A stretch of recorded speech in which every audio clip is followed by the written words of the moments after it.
경배하더라. 아멘. 3월 14일 목요일입니다. 오늘은 요한계시록 5장 1절로 마지막 14절입니다. 어린 양 봉인된 책을 봤다 라는 제목입니다. 어린 양 봉인된 책을 봤다. 요한계시록은 사도 요한이 인간의 눈으로 볼 수 없는 하늘의 세계, 영의 세계를 성령에 이끌려서 보고 기록한 책이라고 그랬죠.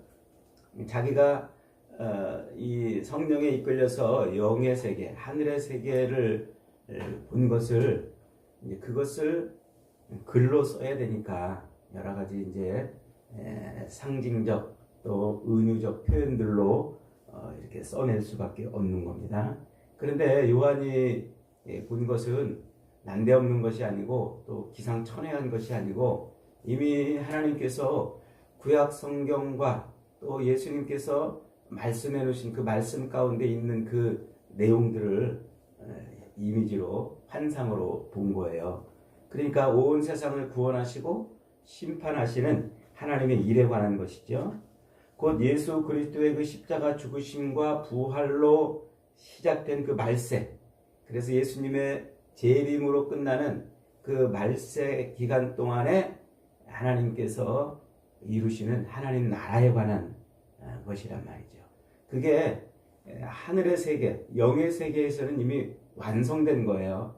완성된 하나님의 이 나라가 아직 이 땅에서는 완성이 안 됐잖아요. 그러니까 우리가 예수 그리스도를 나의 구주로 아멘 하고 믿는 순간 그때 우리는 우리의 구원이 완성이 돼요. 그러나 아직 이 육체에 남은 때를 살아야 되기 때문에 우리의 호흡이 끊어지는 때까지 육체에 남은 호흡이 있는 때를 살아야 되기 때문에 이제 요 기간 동안에 이루어지는 하나님 나라의 완성의 모습, 그것을 하늘에서는 이미 완성됐는데 그것을 이 땅에서 완성되는 그 모습을 이제 말하는 거예요. 그러니까 그걸 본 거예요.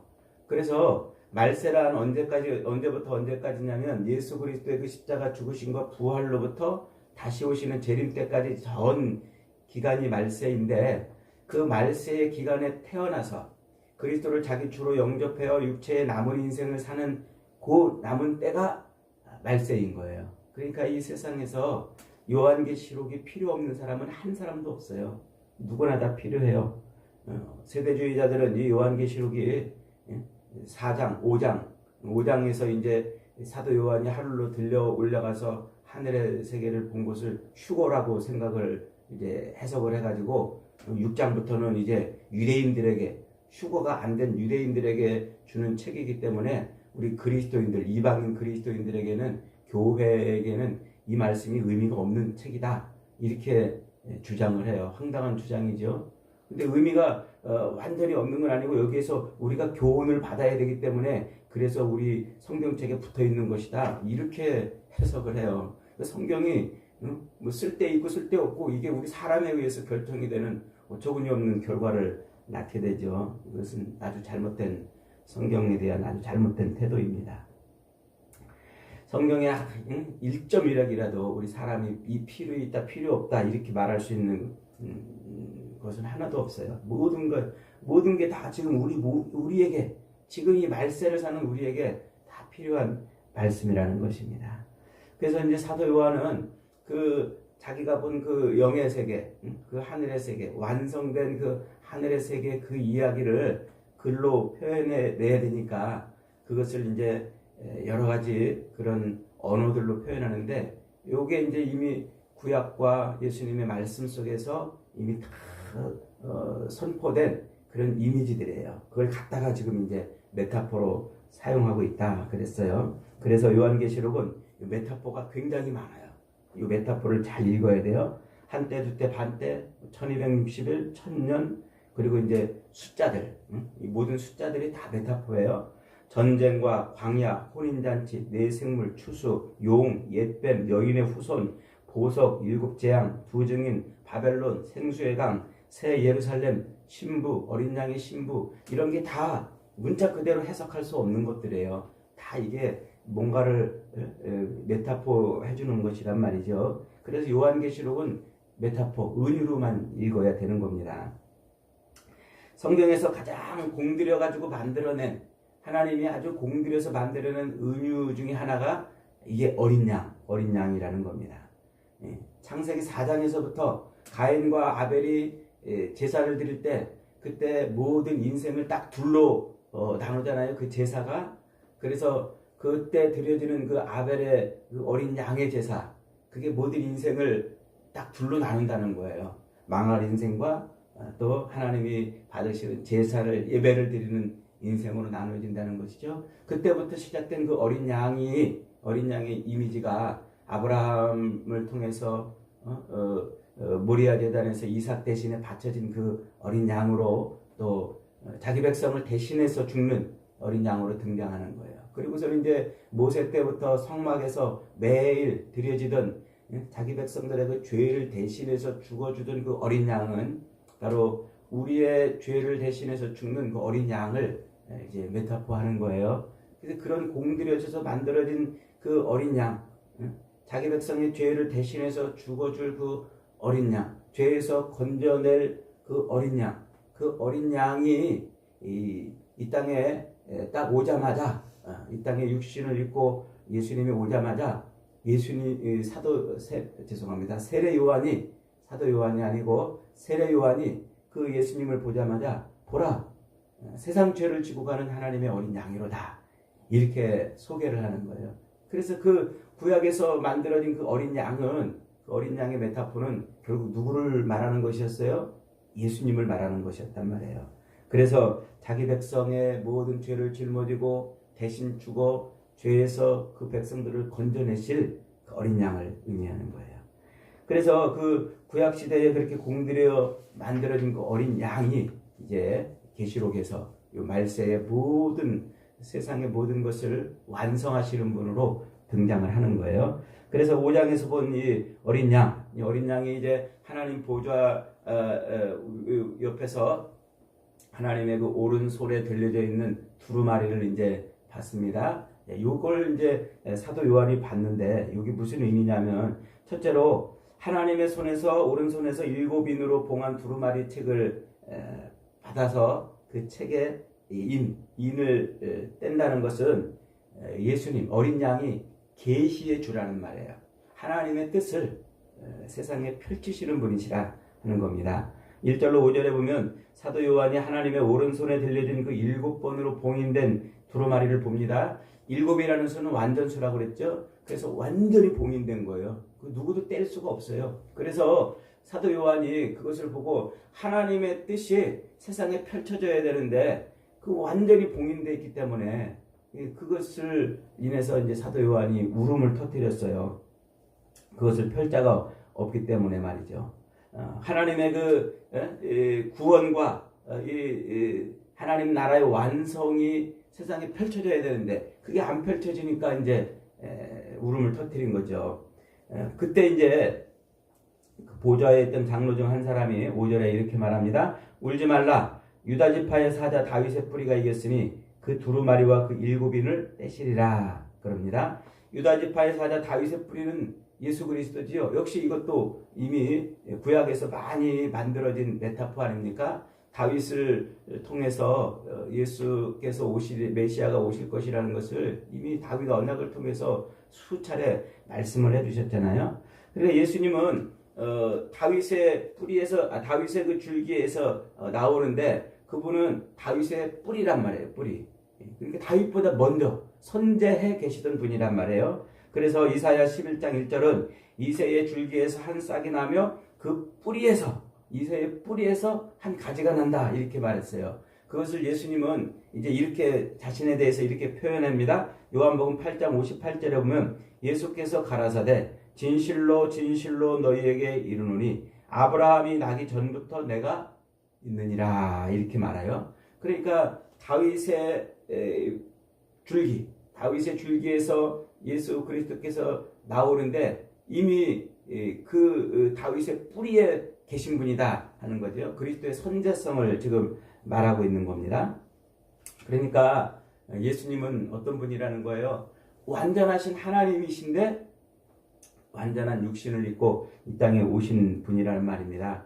바로 그분만이 하나님의 그 모든 뜻을 세상에 펼치실 수 있는 분이에요. 그래서 그 책을 열고 인을 떼실 수 있는 분이라고 소개하고 있는 겁니다. 그러자 이제 어린 양이 나와서 보좌에 앉으신 이의 오른손에서 두루마리를 취하십니다. 요한이 보니까 그 어린 양은 죽임을 당한 것 같다 그랬어요. 그 죽임을 당하다라는 말은 헬라어로 스파조라는 말인데 도살당했다는 말이에요. 도살당했다.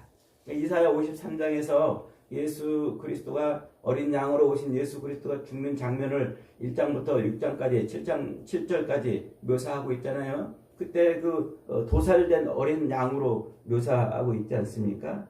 그러니까 즉 예수 그리스도의 그 십자가에서 죽으시는 사역을 이제 본 거죠. 사도 요한도 자기가 직접 그걸 체험했잖아요. 그래서 예수님의 그 십자가 밑에서 예수님을 쳐다보고서 예수님이 자신에게 그 어머니 마리아를 책임져 달라는 그 마지막 부탁을 받기까지 그 자리에 그것을 봤잖아요. 그러니까 지금 그 십자가 죽음을 지금 말하고 있는 것이죠. 예수님 어린 양에게는 7 뿔이 있다고 그랬어요. 7 뿔은 권세와 힘을 상징한다고 그랬죠. 그러니까 7이라는 말은 또 완전하다는 말이에요. 완전수.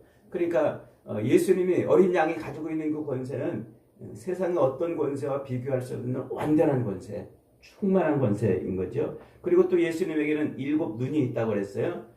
7 눈은 뭐라고 그랬어요? 7 영이라 그러잖아요. 하나님의 7 영. 그러니까 7은 완전한 수, 결국 하나님의 완전한 영. 그게 누구세요? 성령이죠. 예수께서는 이 땅에 오셔서 성령을 통해서 일을 하시는 거예요. 성령을 통해서. 그게 이제 예수님의 어린 양의 이제 모습인 거죠. 그러니까 오직 하나님의 이 창조와 그리고 구원하심과 심판하심으로 완성되는 하나님의 그 나라를 펼치실 분은 누구밖에 없다? 어린 양 그리스도밖에 없다는 거예요. 자, 두 번째로는 어린 양은 섭리의 주입니다. 그 오른손에 들려진 봉인된 책을 받았다는 것은 그분이 섭리하시는, 세상의 모든 일을 섭리해 가시는 분이시라는 것을 말해주고 있어요. 다니엘서 12장에 가면은요, 그 봉인된 책을 이렇게 설명합니다. 다니엘서 12장 4절에 다니엘아 마지막 때까지 이 말을 간수하고 이 글을 봉함하라. 많은 사람이 빨리 왕래하며 지식이 더하리라. 요 말은 다니엘서 앞에서 하나님이 다니엘에게 말세, 세상에 끝때쯤 될 일들이 뭔지를 보여주는 거예요. 그러면서 다니엘에게 그 세상의 끝에서 무슨 일이 벌어질지를 보여주고 이것을 뭐하라? 봉함하라. 이렇게 이제 말씀하고 있는 거죠. 그러니까 다니엘서의 그 마지막 때란 예수 그리스도의 그 십자가 죽으심과 부활로 시작이 되어서 재림으로 완성이 되는 하나님의 나라의 그 모습을 보여주고 있는 거예요. 구약 성경에서 이스라엘이라는 나라를 택해서 하나님이 실제 하늘에서 하나님의 나라가 어떻게 땅에서 구현될지를 그거를 이스라엘의 실제 역사를 통해서 쫙 보여주다가 이제 그 이스라엘의 역사를 종지부 이제 끝내고, 그리고 그 실제 이스라엘 역사가 어떻게 영적인 하나님의 나라로 대치돼 가는가. 그래서 다니엘서에서 그것을 이제 말씀해 주고 있는데, 그걸 다니엘이 다 본 거예요. 그 마지막 때 이루어질 하나님의 뜻이 어떻게 성취되는지를 말이죠. 그걸 이제 그게 봉함되어 있는 그거를 이제 어떻게 하십니까? 예수님이 이제 어린 양이 펼치신다는 말이죠.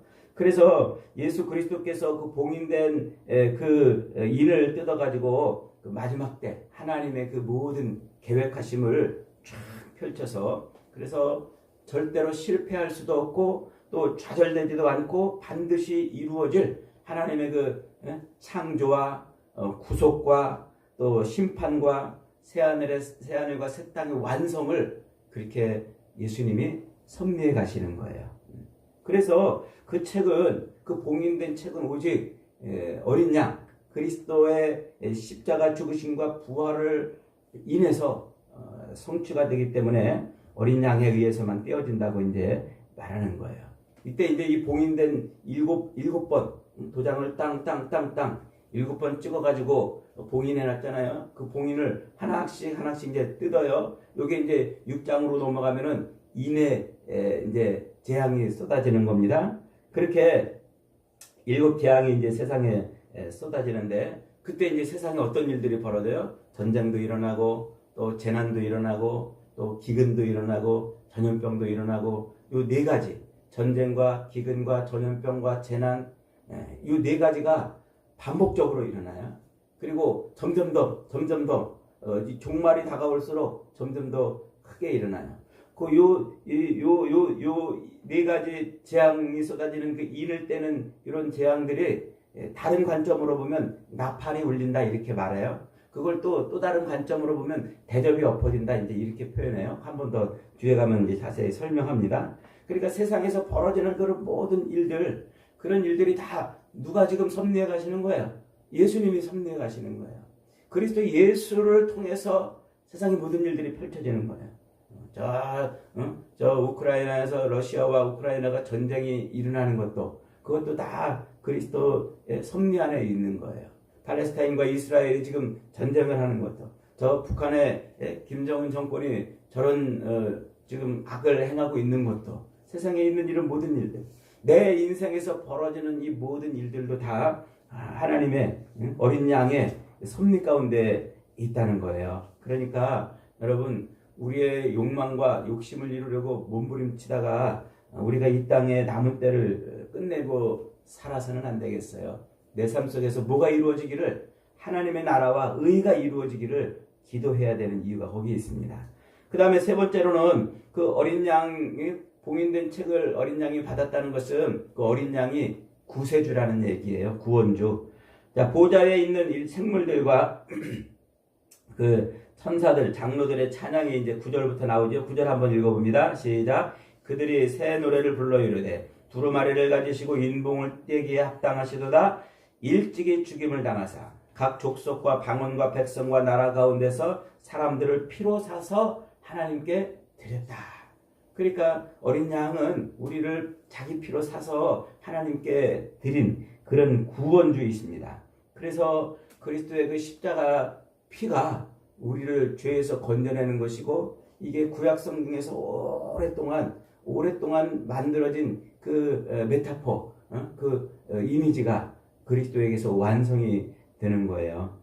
그 다음에 이제 네 번째로는 어린 양이 그 봉인된 책을 받았다는 것은 어린 양이 뭐라는 거예요? 교회의 주인이라는 말이에요.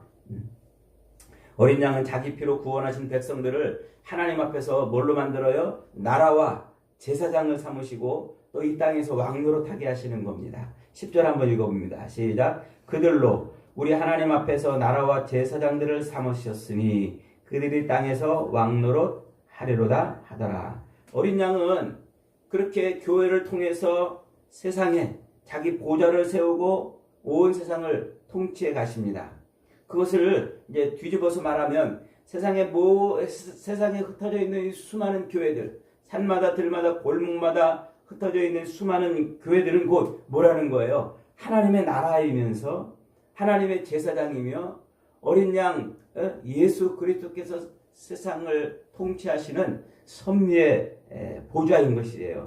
그러니까 오늘 우리가 이렇게 교회로 모여가지고 여기서 찬양하고 예배하고, 이것은 세상 우상 종교들과는 전혀 다른 하나님의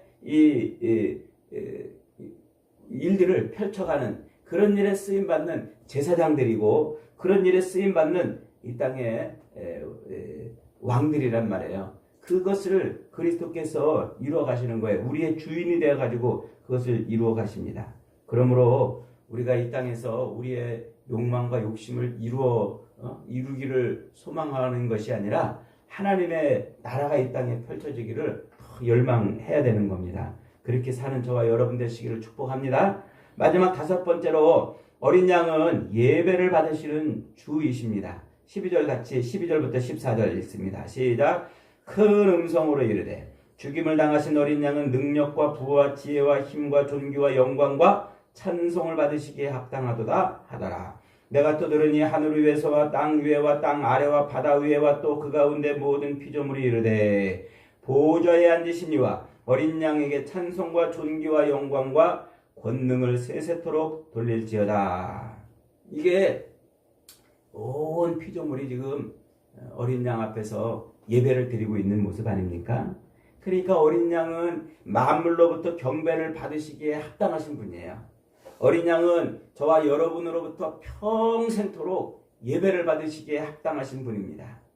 우리의 가족들로부터, 이웃들로부터, 친지들로부터 어린 양은 예배를 받으셔야만 합니다. 저 북녘 땅에 있는 동포들로부터도 어린 양은 예배를 받으셔야 할 분입니다. 이슬람 중에서도 예배를 받고 저 불교도들이 많은 동남아에서도 어린 양은 예배를 받으셔야 되는 분이십니다. 이것이 오늘 우리가 이 땅에 살아가고 있는 이유예요. 그분이 우리의 예배를 받으실 만한 분이라고 외치는 것 말이죠. 이게 세상에 외칠 복음 아닙니까? 어린 양 앞에 무릎을 꿇으라고, 어린 양을 경배하고, 어린 양을 예배하라고 그렇게 우리가 세상에 외쳐야 되는 거예요. 그래서 그 어린 양을 경배하고 어린 양을 예배하는 것을 회방하는 모든 악한 사탄 마귀의 그런 회방을 성령의 능력으로 꺾고 무너뜨리는 것, 그것이 제사장 노릇하는 것입니다.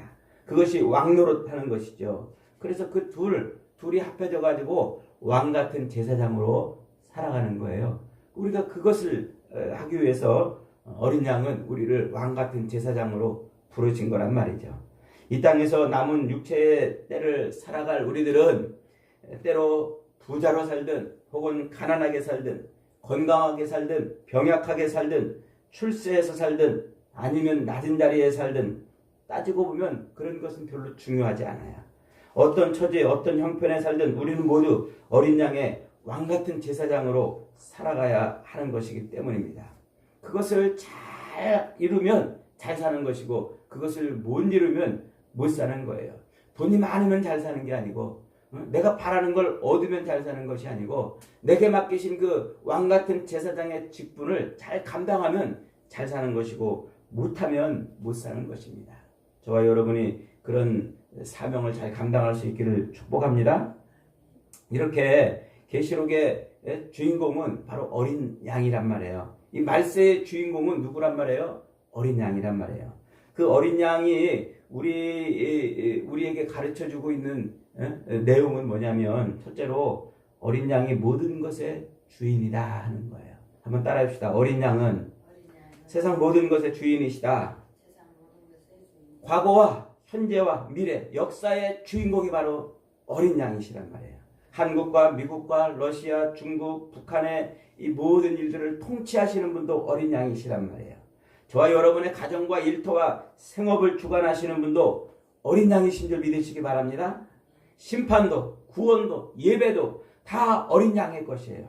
하늘도 땅도 다 어린 양의 것입니다. 우리 육체의 남은 삶을 사는 우리 인생도 어린 양의 것입니다. 그래서 우리는 우리의 그 모든 것의 주인 되시는 어린 양께 순종하며 살아야 되는 거예요.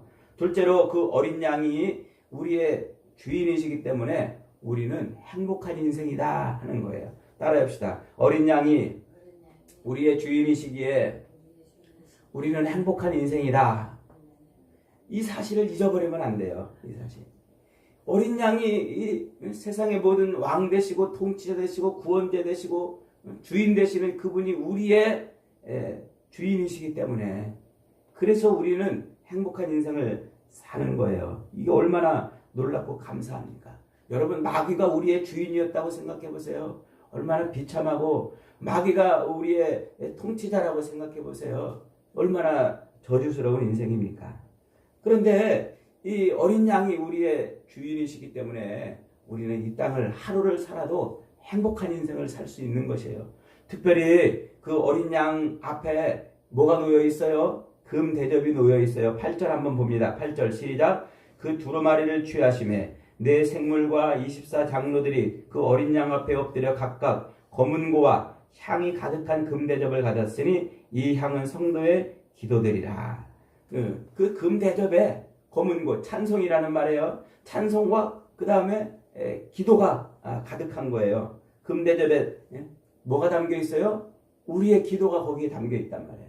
우리가 기도를 하면 그 기도를 쳐버리지 아니하시고 천사가 그것을 다 금대접에 모아요. 그 금대접에 모아서 그것을 어린 양의 앞에 갖다 놓으면 어린 양이 그것을 우리 하나님의 보좌에 올려드린다는 말이에요. 계시록 8장 3절로 5절에 가면 이런 말이 있어요. 또 다른 천사가 와서 제단 곁에 서서 금 향로를 가지고 많은 향을 받았으니 이는 모든 성도의 기도와 합하여 보좌와 금 제단에 드리고자 함이라. 향연이 성도의 기도와 함께 천사의 손으로부터 하나님 앞으로 올라가는지라. 천사가 향로를 가지고 제단에 불을 담아 땅에 쏟음에 우레와 음성과 번개와 지진이 나더라 그랬어요. 그러니까 우리가 이 땅에서 기도하면 그 기도를 다 천사가 모아가지고 어디에 담아요? 금 대접에 담는단 말이에요. 그래서 그것을 어린 양 앞에 두면 어린 양이 우리의 기도를 가지고 하나님 보좌 앞에 올려드립니다. 그러면 하나님께서 그 금 대접에 담긴 기도를 흠양 받으시는 거예요. 흠양하십니다. 그 다음에 어떤 일이 벌어져요? 그 금 대접에 성전에 불을 담아가지고 세상에 엎어버린단 말이에요. 이게 대접재앙이에요.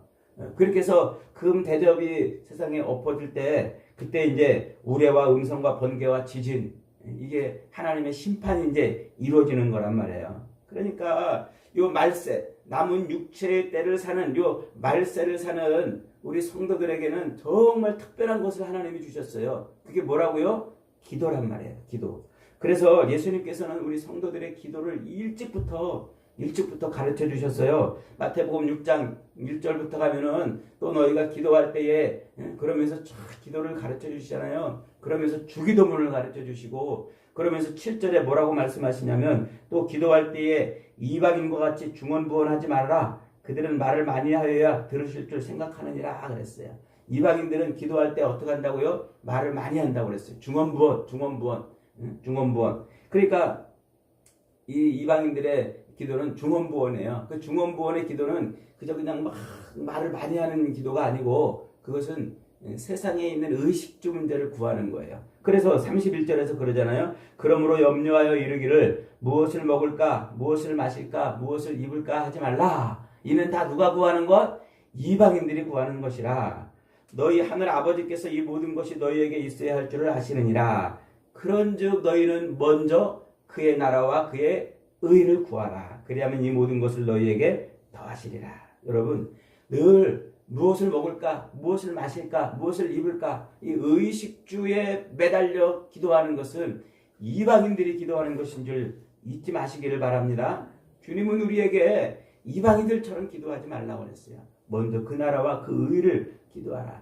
그래서 어린 양이 세상에 하나님의 뜻을 펼쳐갈 때 우리의 기도를 들으시고 그 기도를 통해서 일을 하신단 말이에요. 얼마나 우리를 존귀하게 여기고 우리의 기도를 귀하게 여기는 것입니까? 어린 양 예수께서 세상을 통치하시고 섭리해 가시는데 우리를 동역자로 삼고 계신 거예요. 이게 얼마나 황송한 일입니까? 말세에 하나님의 나라의 완성을 위해서 우리의 기도는 하나님이 받으시는 아주 존귀한 예물입니다. 그러므로 여러분 우리가 째째하게 이방인들처럼 자기 신 앞에 나가서 비나이다 먹을 것 마실 것 입을 것 이런 것 때문에 안절부절 이렇게 살아서는 안 됩니다. 그런 기도는 향기 나는 기도가 아니고 악취가 나는 기도예요. 요즘에 세상에 이 악취가 얼마나 많이 풍깁니까? 그런 악취가 하나님 보좌에 올라가니까 하나님 얼마나 정말 힘드시겠어요. 여러분 그런 악취 대신에 우리의 기도로 향기를 하나님 앞에 올려드릴 수 있기를 바랍니다. 하나님이 받으실 만한 향기 나는 기도는 하나님의 나라와 의를 위한 기도인 줄 믿으시기 바랍니다.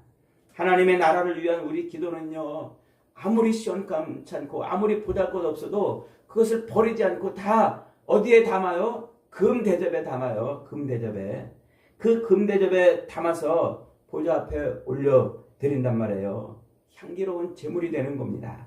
여러분 이 말세에 우리가 하나님 앞에 드리는 것 중에 유일한 제물은 바로 기도인 줄 믿으시기 바랍니다.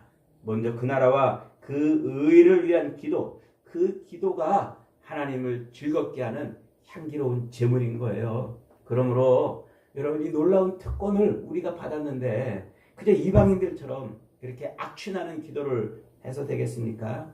날마다, 시마다, 때마다, 일마다 하나님 앞에 올려지는 향기로운 제물로 드리는 기도를 통해서 하나님의 영광을 누리시기를 축복합니다. 여러분, 이렇게 어린 양을 자기의 주인이요 자기의 목자로 둔 인생은 진짜 세상에서 출세한 것이고요, 세상에서 진짜 성공한 인생이고, 그 인생이 세상에서 행복한 인생인 거예요. 말세의 삶을 여러분들은 염려와 근심과 걱정과 불안에 휩싸여 사는 것이 아니라 어린 양과 함께 행복의 노래를 부르며 늘 찬양과 예배하며 사는 복된 인생들이 다 되시기를 주님의 이름으로 축복합니다.